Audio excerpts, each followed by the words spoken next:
this idea of cyber IQ, we talk about IQ and EQ and all of these Qs that people have to have in order to be successful in business today. And, so I've come up with this construct of a cyber IQ. What are the things that, again, no matter what your position, what your role in the company is what do you need to be aware of? What do you need to understand? Because as you know, as a technical professional and a technical leader and a business leader, that really managing cyber risk it's not a technical problem. It's fundamentally a business problem, right? And there's certainly a technical aspect of it. I like to talk about, you manage cyber risk as a company. Cybersecurity is the technical application of that risk management, but really as a company, you need to think about it a little bit bigger. And so, so let me just run a couple of ideas by you. What is your cyber IQ? And should you even care? Now, I would argue, yes, you should definitely care what your cyber IQ is. And here's why. These are just a few data points, but, the Verizon report for last year said the average cost of a breach is $3.92 million. If you're lucky enough to live in the United States, the cost of that breach is over $8 million. How about ransomware? That's top of mind for just about every company. And the average cost to recover from ransomware is running about $84,000. And breach recovery cost per employee, this is for mid-sized businesses, is about $3,500 per employee to recover from the breach. And then there's business email compromise. When that well-meaning person in the accounts payable department gets an email that supposedly is from the CFO, and they mistakenly maybe wire money to the wrong location. That average business email compromise is about $44,000. And you go, well, no problem. I've got cyber insurance. And a lot of studies on cyber insurance, and cyber insurance is still kind of the Wild West. But when you kind of nail it down, on average, cyber insurance tends to cover about 1/3 of your total costs. So the bottom line is, it's expensive to deal with cyber risk and managing cyber risk, but you have to because the outcomes are really consequential for the business. And I got to tell you that the COVID-19 is not helping, right? Work from anywhere means more risk. There's less discipline. People are in front of the machine all day long. They're bombarded by all sorts of things. And again, as you know from a professional in your position, it's hard enough to have visibility when everybody's kind of in that enterprise network. But when you're all on your own tablet, your own phone, your own laptop, on your home network, the visibility is really reduced. And so we've got a challenging problem. But some people think it still won't happen to me. Current studies would say your business has a 1 in 3 chance of being hacked in the next 2 years. And so that all means that we've got to really think about, how can we raise that cyber awareness or that cyber IQ in our companies? Because at the end of the day, I think everybody would probably they'd like to reduce the odds of being hacked. We'd certainly like to lower the cost of a breach if we are hacked. We don't want to be one of those companies that does not survive an attack. And who doesn't want their CEO to sleep better at night? And so the question is, how do we do this? And how do we raise a company's cyber IQ? This model, I think, captures for me what I've seen both in my time in the government and now about 6 years of experience in the private sector with businesses across all sectors. And I've kind of narrowed it down to these 5 things that you need to have a good understanding of. Number one's the threat, right? There's a lot of bad guys out there. You need to understand, what's the threat to my business? Am I threatened in a way that I'm vulnerable? Can the bad guys target me in a way that will really have a strategic impact on my company? And that leads you to the second question, is what's my critical data? What data, if exposed, stolen, manipulated, or destroyed, would have a strategic impact on my business? And it's not all of my data. There's a finite amount of data that is critical, and identifying that's important. What's the cost of a hack? It's much more than just providing identity theft insurance. And it's much more than the technical expense of recovering data and that sort of thing. There's operational costs, there's reputation loss, there are frequently liability costs associated with it, a number of intangibles that are very hard to measure, yet are real costs to the business. And then what's my company's approach to cybersecurity? Do I follow something like the CIS Top 20? Do I follow something like the National Institutes of Standards? Do I have sector-specific types of models do I follow? Or am I just kind of freelancing it? So what is our company's approach to cybersecurity? Do we have a framework such that, to the board, to our customers, to our partners, we could point to say, this is our disciplined approach? And then if you look at the annual security study done by IBM and Ponemon about the cost of a breach, the thing that lowers the ultimate cost of a breach most significantly is companies that are prepared to respond. And so all 5 of those things are areas that we're going to touch on in the questions. And these are things that, again, no matter what your role is in the company, what your position is, there's a level of understanding around these that I would argue is very important. So let me just hit quickly on the threat, and then we'll go into the discussion. But I always, or at least the last couple of years, I've started with the nation state because, the nation state threat has become front of mind for a lot of companies. And, if we go quickly through these, Russia, obviously the election interference, I don't really consider that a cybersecurity thing. They were doing disinformation and propaganda and those sorts of things long before the internet was there. But what we found is, the Russians have gotten very good at using the internet to target and to be able to work at scale to influence things. The biggest danger there, I think, is driving further divisions inside our country, having us more focused internally, and it draws our attention away from other things that the Russians are doing in other places. So a very dangerous threat, not specifically a cyber threat. Things like deep fakes we'll touch on in the questions, but that's kind of a unique area with the Russians of how they've learned to use all of this. But critical infrastructure, they're clearly targeting that, and they're clearly taking a position where if we got into something with the Russians, we should certainly expect attacks in our critical infrastructure section. The Chinese are still largely focused on theft of intellectual property. Take that airplane we built on the left and build one that looks something like it on the right.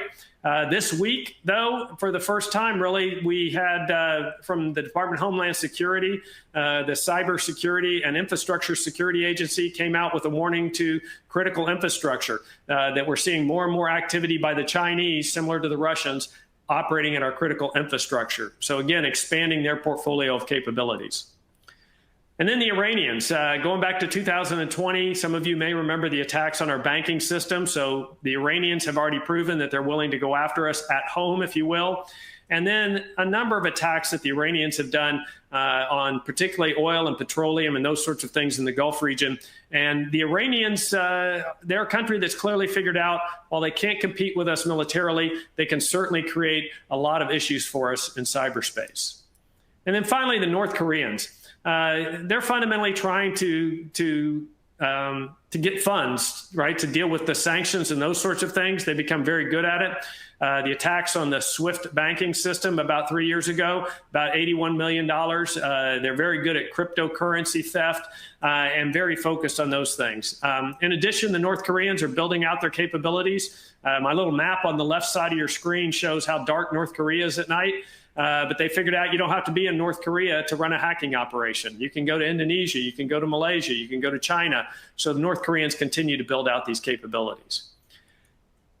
But I know a lot of people are thinking, I'm not going to be the subject of a nation state attack. Why do I have to worry about that? Well, we could get into a discussion about the number of people that could actually be subject to a nation state attack who wouldn't necessarily think about that. But beyond that, the dark web has capabilities, they have tools, there is expertise for hire, things that I saw in Cyber Command as pretty much in the realm of nation state capabilities 7 or 8 years ago are now widely available to hackers with even moderate means. And so regardless of whether you think that you could potentially be targeted by one of those nation states we talked about, you have to understand that criminals, especially, and I'm not talking about the mob here, but organized crime, criminal groups that are really looking to make money off of hacking, have learned how to get a hold of those capabilities. And so regardless of whether you're targeted by a nation state for a strategic reason, or most of the people that we're talking about today targeted for financial reasons, because again, 86% of breaches are financially motivated, you have to understand that the threats that you face, the techniques that they use, the expertise that's available is radically different than what it was 2 or 3 years ago. And so we can no longer rely on the same thing protected us before. We have to start thinking ahead on how are we going to defend ourselves against these increased capabilities. And so I guess the last thing I would throw out is that, we're spending a lot of money on this. Gartner estimates $124 billion this year worldwide on security. And I would tell you that there's a 100% chance you'll be hacked. If you are the object of a targeted attack, if somebody decides they want to get into your company, there's a 100% chance they're going to at least breach that perimeter as we talk about. So the question is, how can you limit the impact of that breach? How can you ensure that your company can survive? How do you ensure that you can continue to maintain confidence in your business in the event that you are hacked? Because I would say that most people don't expect you to be immune from a hack. What they're looking for is, are you prepared? Were you able to respond? Can you limit the damage? And if so, you can maintain, I think, that customer confidence. So with that as a little bit of an introduction, Brian, I'll just throw my email up there, and I'm fairly active on LinkedIn, so I encourage people to get in touch with me there. But with that, I'd love to turn it over to you, and let's talk about what's on your mind and what's on the minds of your customers, clients, and partners. Well, great. Thanks, Brent. I can't imagine what you've seen in your career over all that time with the different threats. You've certainly given me a lot to think about, and I'm sure you've given a lot of our audience members plenty to think about. But I'm not going to pass up this opportunity to pick your brain on some of these hot topics.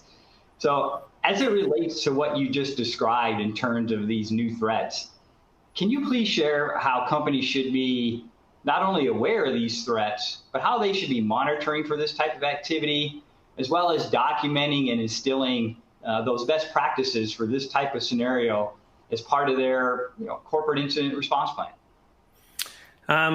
Well, specifically, I think you're referring to like some of the advanced threats we're seeing, maybe even some of the deep fake technology. I'd say that I would argue, Brian, that the biggest mistake I see companies make is that they first assume that this is a technical problem, right? That at its core, I can buy a magic box that keeps the Russians or the Chinese or the criminals at bay. And we know that there is no magic box. It's really a mindset. It's a culture. It's a framework. It's defense in depth. And it's a combination of people and process and technology. And that's kind of a trite, trite thing to say, but or cliche, but cliches become cliches because they're true, right? Mm-hmm. So it is people, process, and technology. So when you look at this technology that brings, for example, deep fakes, and for people who may not be aware of that terminology, but it's the use of artificial intelligence to create videos that look extremely real. There were some very well-publicized ones of President Obama when he was still in office, mm-hmm. saying things that he clearly didn't say. And so the challenge is we're getting into a situation where even with AI, the attackers remain a little bit ahead of us, right? And so their use of artificial intelligence and machine learning is actually going faster than our use of the same to protect ourselves. And so we're trying to catch up. In the area particularly of deep fakes and some of these other very advanced techniques, these are going to be extremely challenging, and eventually there's not going to be a technical solution. Most of the technical detection mechanisms can catch the deep fakes. There's a variety of characteristics that they can identify. But in the end, it goes back to kind of my comments on Russian disinformation.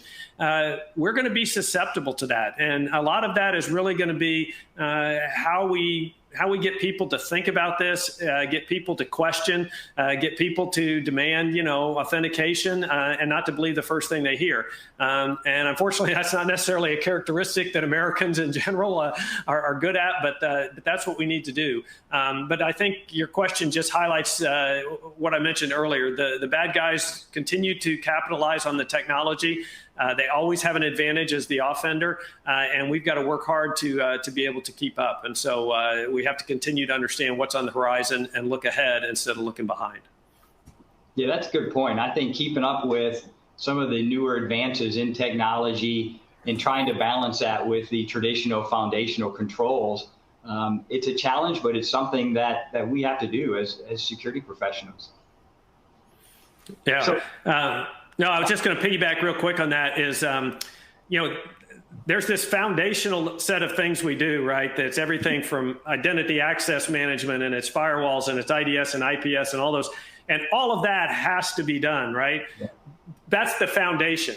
And really that gets rid of the noise so that you can now use some of the more advanced techniques, I think, to start detecting these more sophisticated threats that get past all that. So I agree with you 100%. It's not an either or. This is a layered approach. It has to build, it has to be synergistic, and it has to compound. Exactly. Now keeping on this theme of threats, how do we address the growing supply chain concern of security solutions developed or sourced in, let's be honest, potentially risky foreign countries in today's global economy? So I get asked, all the time, is it safe to use Kaspersky software? Can I buy a Lenovo laptop? And, do I really need to use a burner phone when I travel overseas?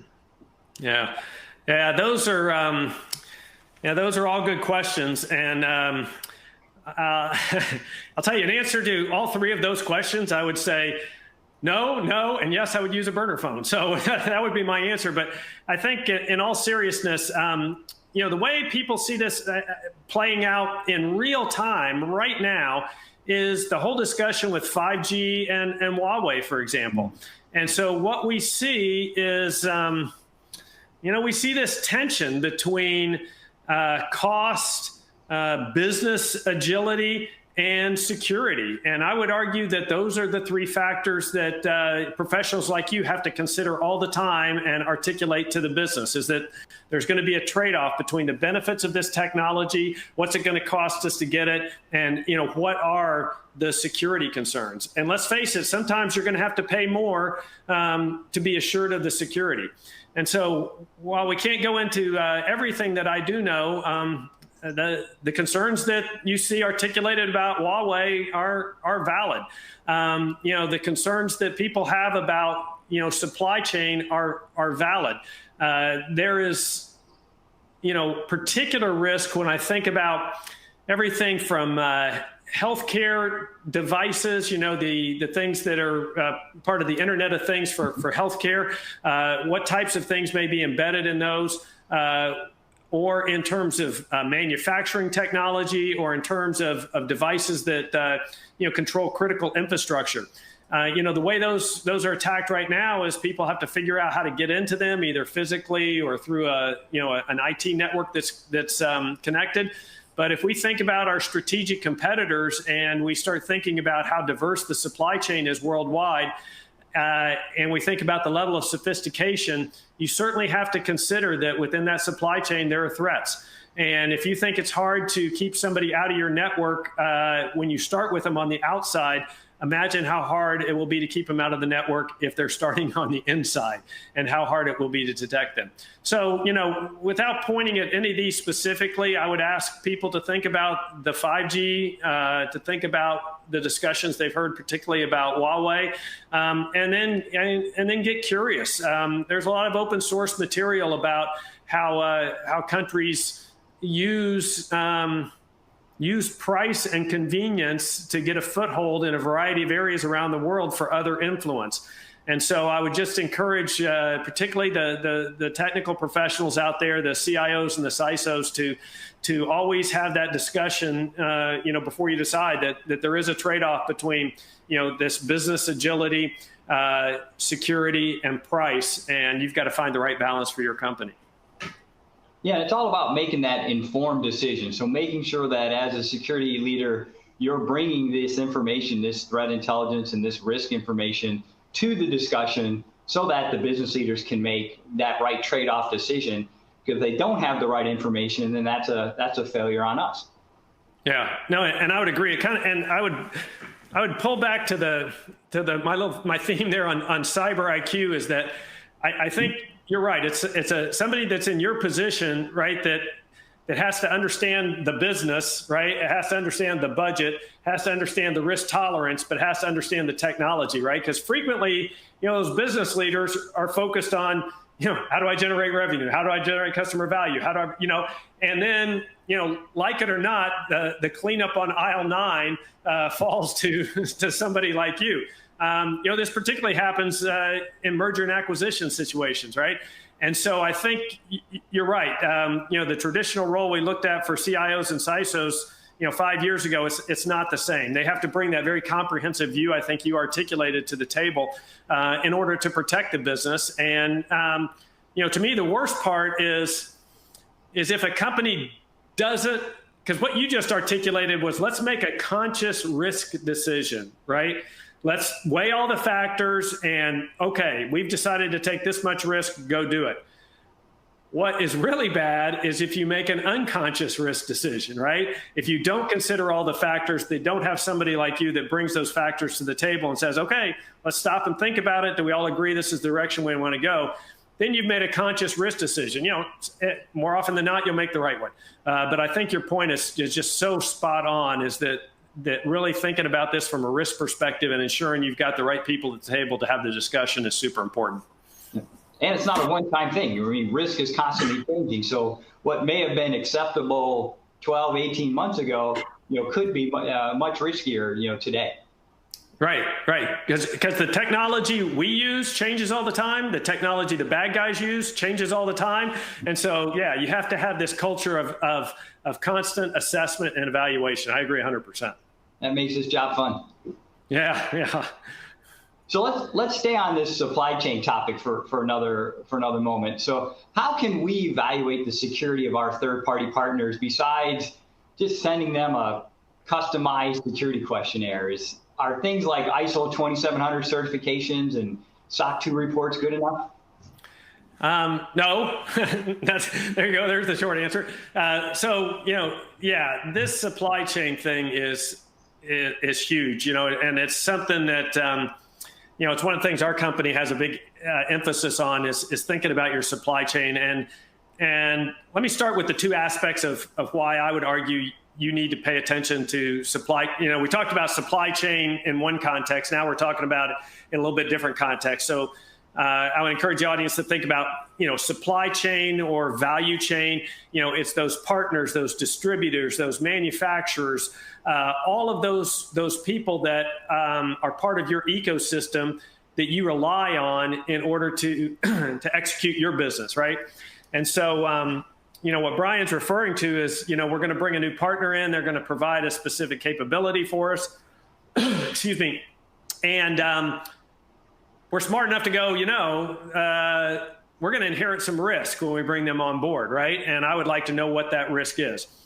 And so, one of the ways we do that is in our company got these as a brand new startup 6 years ago. I remember one in particular, 899 questions, right? About the security controls you have and all of that. And frankly, we could fill out all sorts of stuff, right? So the next level beyond that is some companies, for really critical entities in their supply chain will send a human out and they'll actually talk face to face with the company and look at the controls and all those sorts of things. And that gives you another level of confidence. And then what you referred to with things like the ISO certs and the SOC 2 audits and those sorts of things, those third party audits, provide another level of certification. But kind of like your point earlier, Brian, about things changing, right? All of those are a snapshot in time, right? If you look at, pick your study, but let's just say it's still around 99 days, the average time that a persistent threat's in your network before you find it. So you bring a critical supplier on board, you maybe send somebody down, you look at it, they got a SOC 2. How do you know that they aren't 97 days into the hack, right? And then the other thing is that, as you know, it's compliance does not equal security. That's a nice place to start. And frankly, you have to be compliant. But I see a lot of companies focus on compliance and drive people like you to say, hey, we're not spending money on this if you don't show me that this fills a compliance square. And you got to think past that, because most compliance is rearward looking, right? We know this happened in the past. We're going to put these controls in place. Oh, but the threats moved on. So all of those, if I wrap up that component to say, each one of those levels is important and it contributes, but I think we've really got to get to, I call it a collective defense approach. Say you're a large company and you have a number of suppliers you rely on. It would probably benefit to you to have a real-time view of all of those environments, right? Is there a way that you can share anonymized data so you can see the different incidents that all of those supply chain companies are experiencing? Because you know what? Maybe you're pretty well defended. You're like Target. How are they going to get in? They're going to go to one of your partners or one of your suppliers, and they're going to try to get through them to you. So it would be really nice in real time to see that 3 or 4 of my partners in my ecosystem had been attacked in a similar way. So I would know if maybe somebody is trying to get at me. And then the second aspect is, the way supply chains are today, frequently there's this critical element that you may need to make your business run. And if somebody's trying to cripple you, they don't need to get to you. If you can take out that partner that provides that critical capability or service, then you're dead in the water. Mm-hmm. And so I think that the next generation of this really is, we've got to stop defending one enterprise at a time. We've got to take a collective view. And I think supply chain is one of those places. And I think it'll probably happen. It'll happen in financial services. I think it will happen in manufacturing. And then I think it will spread. But people are going to realize that, yeah, we've got some concerns with maybe sharing some of this data around attacks. But the benefits far outweigh that, because the bad guys all work together. We need to work together as the good guys.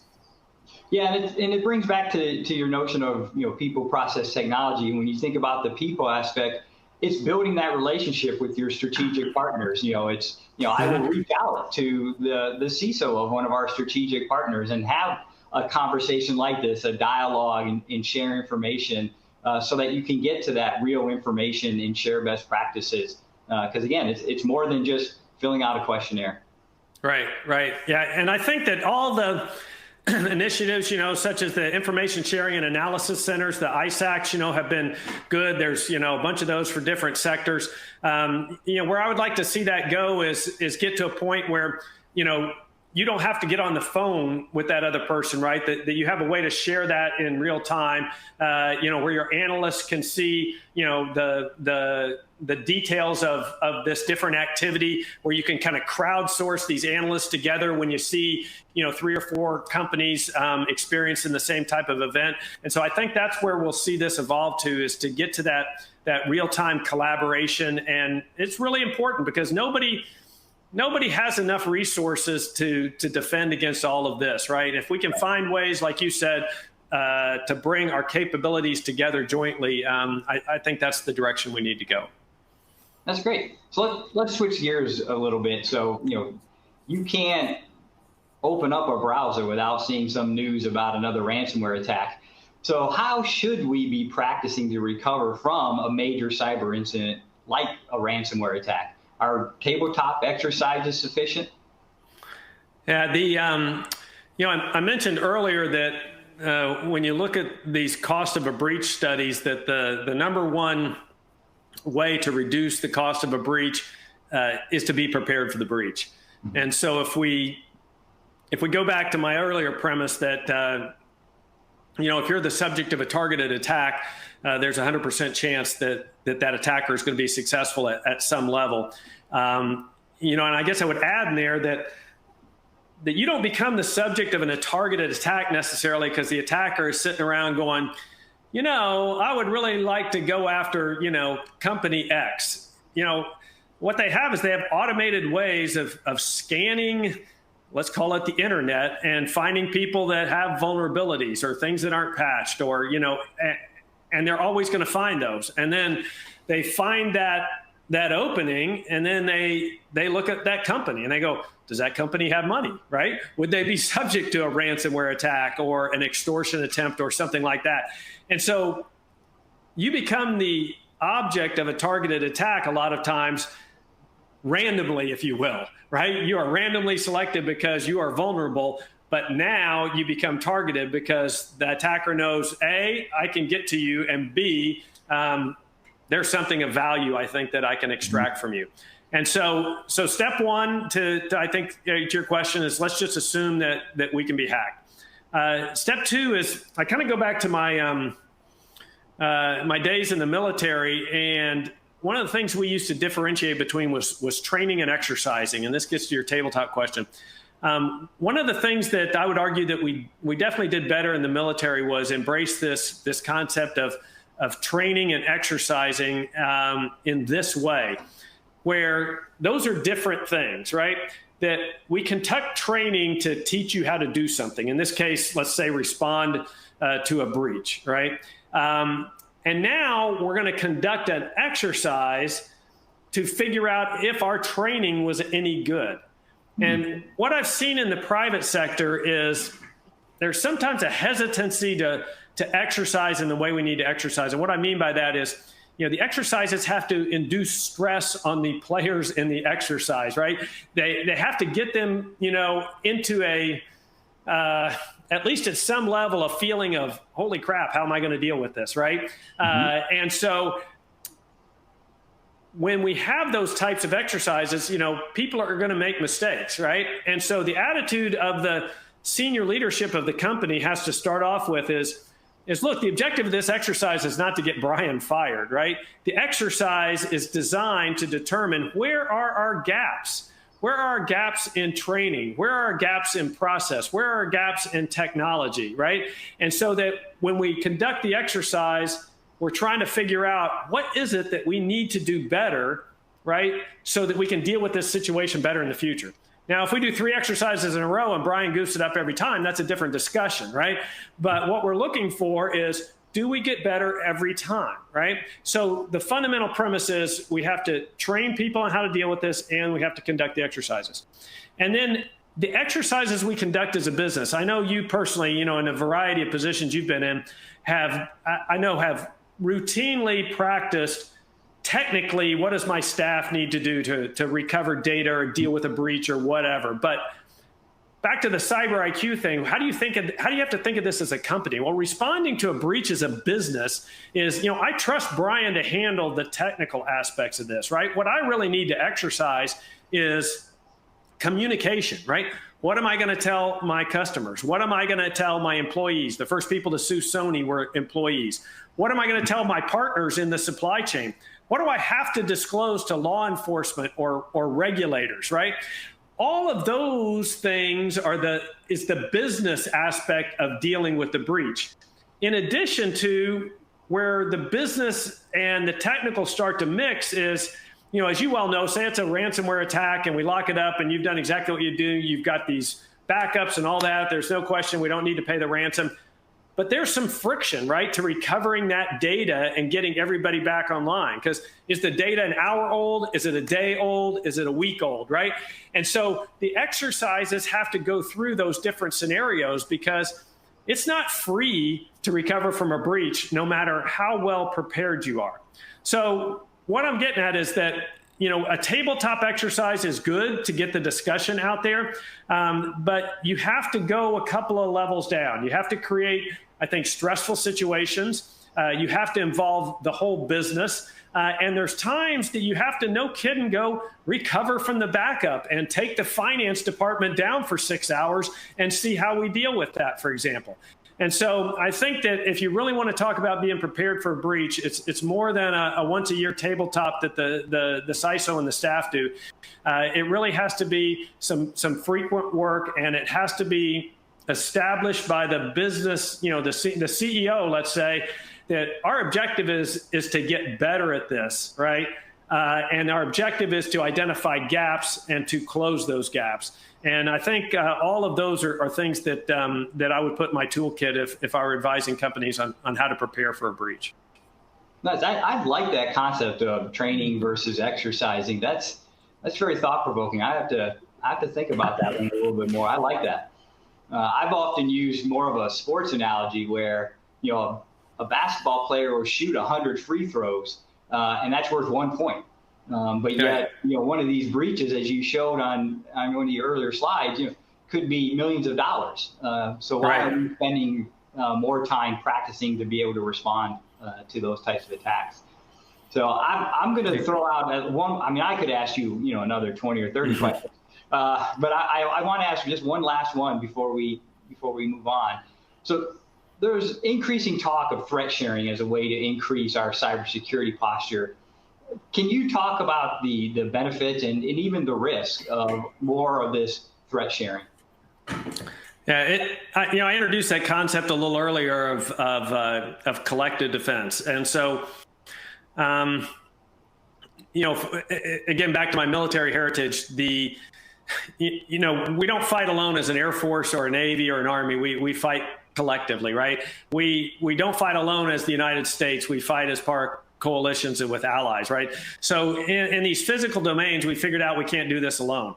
We have to bring everybody's strengths together, right? And what that does is covers for those individual vulnerabilities and gaps, if you will. And so we have to figure out how to do that in terms of defending ourselves in cyberspace. And so there are a couple of barriers to that.